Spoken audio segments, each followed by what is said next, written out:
এবার হাইলাকান্দিতে ধরা পড়ল এক ভুয়ো ডাক্তার। আরেক ভুয়ো ডাক্তার খোকন রায় নামের এই ভুয়ো চিকিৎসক তারাপুরে চুটিয়ে প্রতারণার চিকিৎসা ব্যবসা করছিলেন বহুদিন থেকে। হাইলাকান্দির জনৈক শেখর দেব অভিযোগের ভিত্তিতে গ্রেফতার করা হয় এই চিকিৎসককে। শেখরের মা খোকন ডাক্তারের ওষুধ খেয়ে গুরুতর অসুস্থ হয়ে পড়েন। এরপর শেখরদের পরিবারের লোকজন ও স্থানীয় খোকনকে ধরে হাইলাকান্দি থানায় নিয়ে যান। Bureau report, Barak vision. এইগুলাই তো আমার এই প্রবলেম হয়েছে, সেগুলো যে এরকম তো এবার কথা নাই।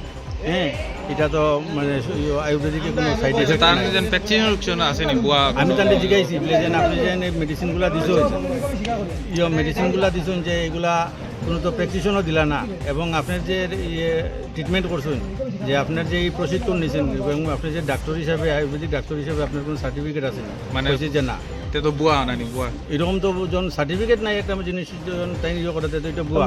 মুন্না ভাই এমবিবিএস। তো আমি বললাম যে আপনি যে এগুলা সার্টিফিকেট নাই, যে আপনি যেগুলা মানুষকে কইতে পারেন যে লাঞ্চের ওষুধ ওটা, হার্টের ওষুধ ওটা আপনি কীভাবে কই, যেহেতু আপনার কোনো এক্সপিরিয়েন্সের কোনো সার্টিফিকেট নাই কিংবা আপনার ট্রেনার নাই, সেইভাবে মানুষকে কইয়া দিয়া মানুষের জীবন নিয়ে এখানে খেলা করুন।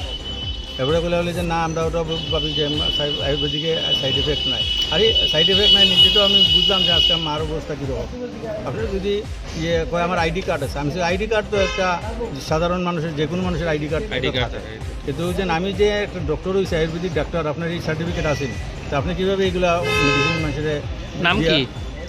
খোকন রায়। কোন বাসা কোন জায়গায়? বাসাতান শিলচর তারাপুর করি। আচ্ছা, কতদিন থেকে যেন প্রোডাক্টগুলো আপনি আপনার মারে খাবাইরা?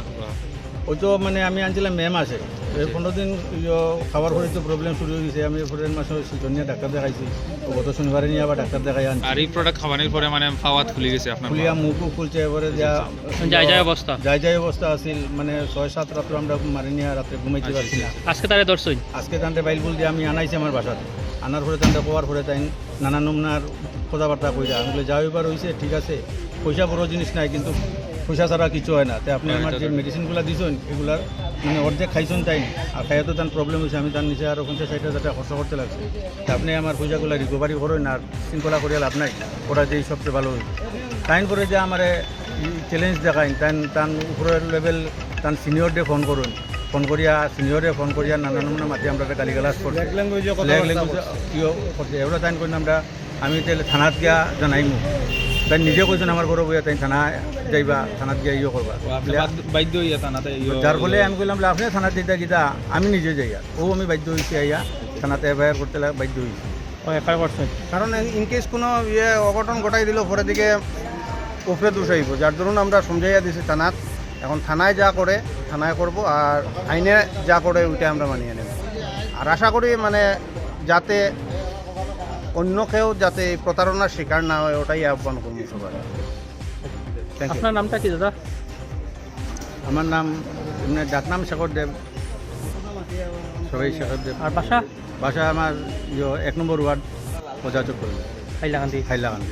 ধন্যবাদ।